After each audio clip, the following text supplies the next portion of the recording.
హోంశాఖ మంత్రి అమిత్ షా నేడు తెలంగాణలో పర్యటించనున్నారు. నిజామాబాద్లో పలు కార్యక్రమాల్లో అమిత్ షా పాల్గొననున్నారు.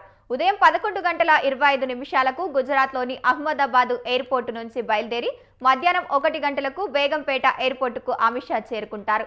మధ్యాహ్నం 1:45 బేగంపేట ఎయిర్పోర్టు నుంచి ప్రత్యేక హెలికాప్టర్ ద్వారా నిజామాబాద్ జిల్లా కలెక్టర్ కార్యాలయానికి వెళ్లనున్నారు. అక్కడి నుంచి వినాయక్ నగరంలోని జాతీయ పసుపు బోర్డు కార్యాలయాన్ని చేరుకుంటారు. మధ్యాహ్నం 2 గంటలకు జాతీయ పసుపు బోర్డు కార్యాలయాన్ని అమిత్ షా ప్రారంభించనున్నారు.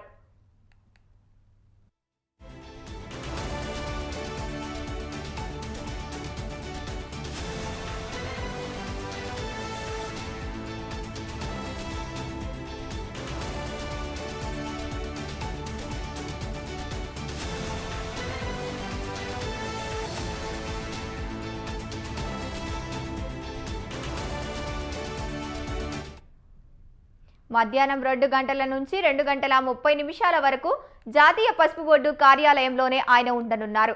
2:35 నిజామాబాద్ కంటేశ్వర్ క్రాస్ రోడ్డులో ఏర్పాటు చేసిన దివంగత మాజీ మంత్రి ధర్మపురి శ్రీనివాస్ విగ్రహాన్ని అమిత్ షా ఆవిష్కరించనున్నారు. 2:45 నుంచి 4 గంటల వరకు పాలిటిక్ గ్రౌండ్లో జరిగే కిసాన్ మహాసభలో అమిత్ షా పాల్గొంటారు. సాయంత్రం 5 గంటలకు బేగంపేట ఎయిర్పోర్టుకు అమిత్ షా చేరుకుంటారు. అక్కడే బీజేపీ నేతలతో అమిత్ షా భేటీ కానున్నారు.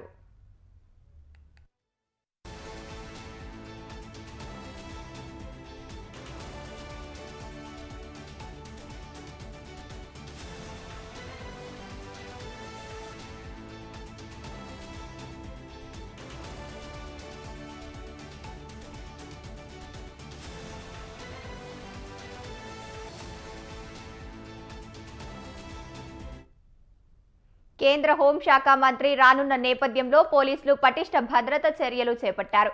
పలు ప్రాంతాల్లో పోలీసులు ట్రాఫిక్ ఆంక్షలు విధించారు.